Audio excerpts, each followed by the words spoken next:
अस्सलाम वालेकुम। पाकिस्तानी सियासत इस वक्त बहुत गर्म है। एक अनसर्टेनिटी की सिचुएशन है और अवाम में भी एक बेचैनी पाई जाती है। महंगाई बहुत हद तक बढ़ गई है। अभी जो रिसेंट फ्यूल एडजस्टमेंट है उसके बाद तो हमने देखा है कि जो हुक्मरान इत्तेहाद है या जो मेन हुक्मरान पार्टी है PMLN, उसके अंदर भी वाज़ेह इख्तिलाफात नज़र आना शुरू हो गए हैं।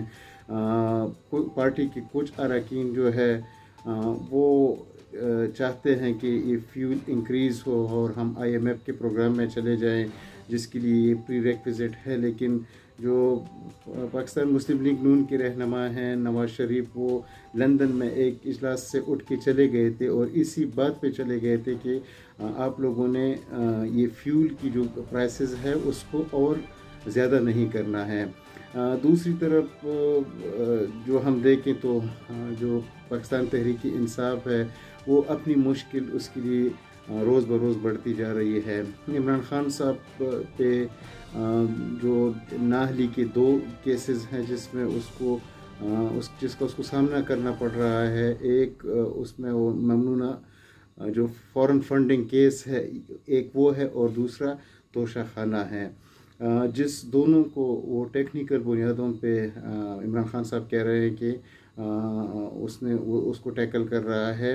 एक में तो जो ममनुआ फंडिंग केस है उसमें उसका मौक़िफ़ ये है कि जो FIA ने उनको नोटिस जारी किए हैं तो उसने उनका कोई जवाब नहीं दिया है और वो इस टेक्निकल बेसिस पे इसको जवाब देने से वो कर रहे हैं कि FIA के दायरे इख्तियार में नहीं है। और दूसरा केस जो है वो तोशा खाना का है।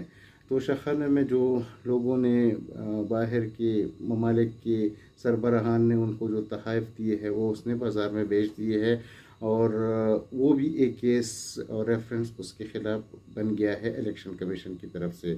लेकिन इमरान खान साहब ने उसको भी इस ग्राउंड पे मुस्तरद कर दिया है कि वो नेशनल असम्बली के मेंबर नहीं हैं।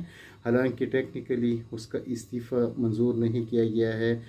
स्पीकर नेशनल असम्बली ने सिर्फ 11 इस्तीफ़े मंजूर कराए थे जिस पे अभी बाई इलेक्शन होने हैं, जिसमें इमरान खान साहब का इस्तीफ़ा नहीं है और वो एक सिटिंग MNA हैं।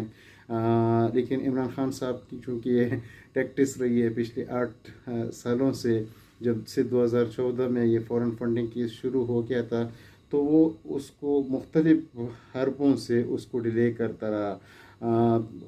कोर्ट के वाज़ेह अहकामात थे कि जो तोशा खाना से जो तहाइफ गायब हो गए हैं या जो उनकी तफसीलात अदालत में पेश की जाए, लेकिन इमरान खान ने पहले ये बहाना बनाया है कि ये सीक्रेट हैं। दूसरी तरफ से उसने ये कहा है कि बहुत से ऐसे ममालिक हैं जिसके साथ हमारे ताल्लुकात है जो वो ताल्लुकात उसकी वजह से ख़राब हो जाएंगे जब हम उनकी तफसील अदालत में दे देंगे। तो मुख्तलिफ जो टैक्टिस हैं उसका एक तरीक़ेकार रहा है कि वो उस केस को उसने तकरीबन 8 साल तक डिले रखा फॉरेन फंडिंग केस का मुख्तलिफ टैक्टिस इस्तेमाल करके। तो वो अभी भी वही हरबे इस्तेमाल कर रहा है।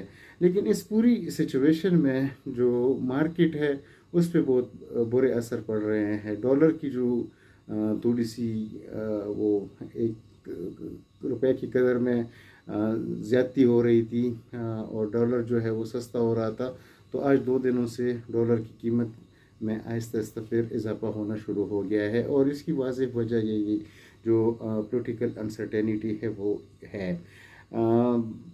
PMLN के वाज़ेह इख्तिलाफ आने के बाद पीपल्स पार्टी भी मैदान में आ गई और आसिफ सरदारी ने भी हुकूमत के जो फ्यूल अभी रिसेंटली उन्होंने जो फ्यूल की कीमतें बढ़ाई हैं तो उस पर उसने खुल्म खुल की उसकी मज़म्मत की और उसने कहा कि जब PMLN ने कोई अगर ऐसा फ़ैसला करना था तो उससे इत्तेहादी जमातों को भी एतमाद में लेना था और उसने कहा कि वो जल्द ही वज़ीर आज़म से इस बारे में बात करेंगे।